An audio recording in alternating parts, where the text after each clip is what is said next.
What's going on, guys? This is VinylicPuma, back with another Borderlands 3 video, and today we've got a fair amount of Borderlands news, so let's go ahead and get started by talking about Borderlands 3 and its potential microtransactions. Now, for a long time, many of us have been concerned with the trend of microtransactions in AAA games, and that Borderlands 3 could be plagued with them.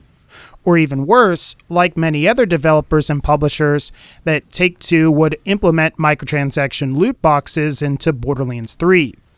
These fears were amplified somewhat by something that Take-Two CEO Strauss Zelnick said last year, where he was talking about recurrent consumer spending and how Take-Two as a company planned on adding these opportunities to all of their future titles. However, in a recent Gamesindustry.biz article, Strauss Zelnick says something interesting. Well, Borderlands had 9 paid downloadable content packs, so recurrent consumer spending isn't only in-game payments or virtual currency, it also means downloadable add-on content. For example, Civilization titles have DLC, Mafia 3 has DLC, which is still generating revenue to this day.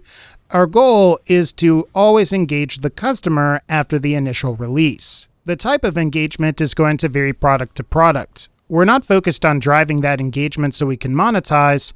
We're focused on entertaining the consumer because that's what keeps them involved with our products, and then that engagement will naturally lead to revenue and profits if we do it properly. Now, depending on how you interpret these series of statements, he's either saying that Borderlands 3 is mostly going to support itself on DLCs like previous Borderlands titles did, or he's saying that Borderlands 3 will have DLC in addition to microtransactions and virtual currency. On some level, it's sort of hard to say what will happen.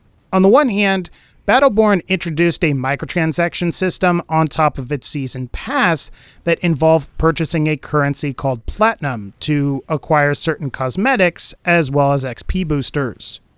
On the other hand, Borderlands 2 included certain heads and skins as miniature DLC packs for the game. I think what I can say is that if microtransactions must be in Borderlands 3, then I hope Gearbox, 2K, and Take-Two emulate Borderlands 2's method and mostly make them miniature DLCs that can be purchased directly.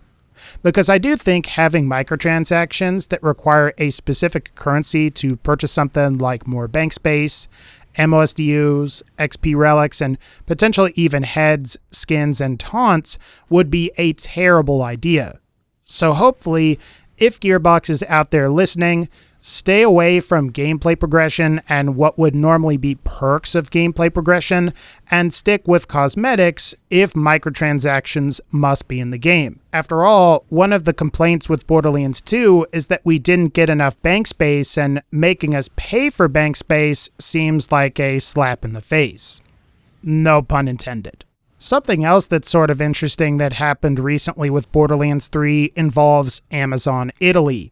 Now, much like the Walmart Canada leaks from before E3, there was a Amazon Italy listing for Borderlands 3 along with a few other popular titles. According to Gamepur.com, and I quote, "During the weekend, Amazon Italy has made several unannounced game listings public, and some of them include titles that have been long anticipated among fans and have gone missing at E3 2018.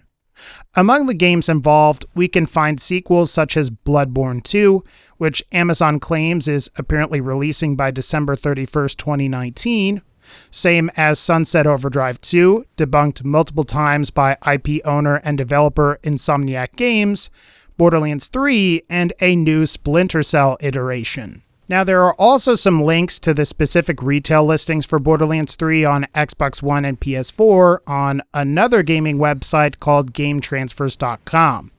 However, if you try to click on these, you'll discover pretty quickly that all of the listings have pretty much been removed at this point, which is pretty unfortunate. However, earlier coverage of these leaks that go over the appearance of Splinter Cell in addition to Bloodborne 2 do mention listings of a Fortnite PS4 bundle, which I was able to retrieve a screenshot of.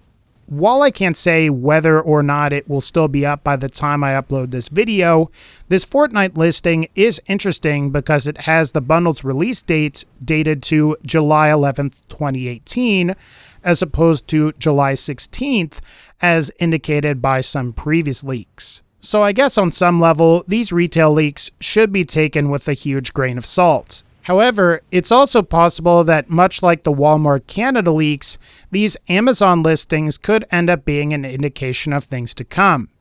Much like Borderlands 3, Splinter Cell, a new Sunset Overdrive, and a new Bloodborne haven't been announced, and these Amazon Italy listings could be potential confirmation of these games' existence. Then again, I suppose we pretty much already knew Borderlands 3 existed thanks to Take-Two's vague statements about highly anticipated sequels, Randy's comments about how 90% of the studio is working on the thing you want us to be working on, and how 2K Communications Director Scott Pitlick mentioned that he was working on the next Borderlands in a tweet. So really, all we've been waiting for at this point is an announcement.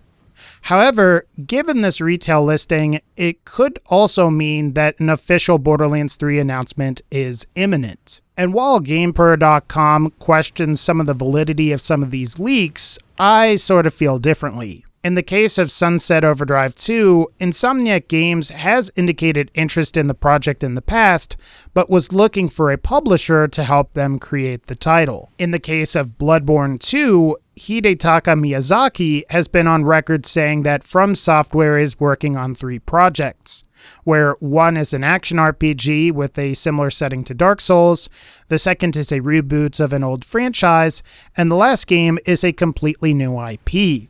As of E3 2018, we pretty much know that the new IP is Sekiro: Shadows Die Twice.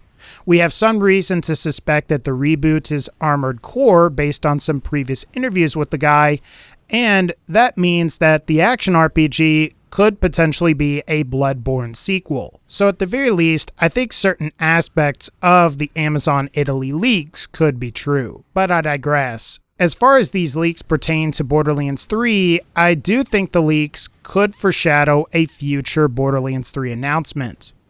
I also think that based on this leak, releasing Borderlands 3 sometime before December 31st, 2019 makes a lot of sense. After all, this fall and holiday season is going to be packed with a number of games including Black Ops 4, Battlefield 5, Red Dead Redemption 2, and Fallout 76. And when it comes to early 2019, there's Kingdom Hearts 3, Anthem, Metro Exodus, Days Gone, and The Division all releasing in the same quarter, making that part of next year pretty packed as well. By releasing in mid to late 2019, Borderlands 3 has the advantage of being able to be released at a time that will likely not be packed with a whole lot of other releases. This would also fit in with previous comments that Take-Two has made concerning how the highly anticipated sequel from one of 2K's biggest franchises would be moved to fiscal year 2020, which starts in April 2019 and ends in March 2020. But again, I suppose we'll have to just wait and see. Now, if you've been with the channel for a while now, or if you've started watching in just the last couple of months, you'll know that I've made a couple of different predictions involving Borderlands 3, particularly when it comes to Borderlands 3 and when it'll be announced and when the game will actually be released. As far as my most recent prediction is concerned, which is that Borderlands 3 will be announced sometime between July to September 2018, I still feel pretty confident about that prediction at this point. After all, Gearbox Software's most recent titles, being both Borderlands 2 and Battleborn, were announced around this time, with Borderlands 2 initially being teased in August 2011 and Battleborn being teased in July 2014. It's also worth mentioning that another recently published 2K Games title like Mafia 3 was announced in July 2015, meaning that not just Gearbox, but 2K also has a habit of announcing titles around this time. Given that Borderlands 3 is going to be a Gearbox developed and 2K published title, I think it's pretty reasonable to speculate that Borderlands 3 will get a reveal sometime within the next couple of months.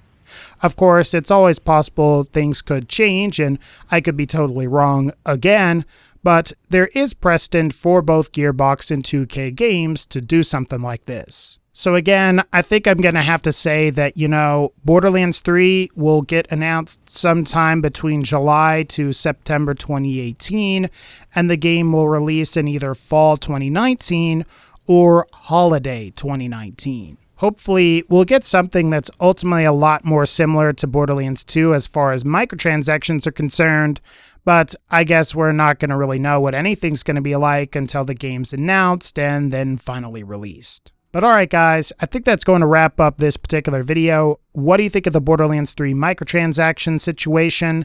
And also, what do you think about the Amazon Italy leaks? Feel free to leave that in the comment section below. But otherwise guys, like this video if you liked it, click the bell so you can be notified when I upload more videos. And as always, thank you all so much for supporting the channel. Take care, and I'll see you all in the next one.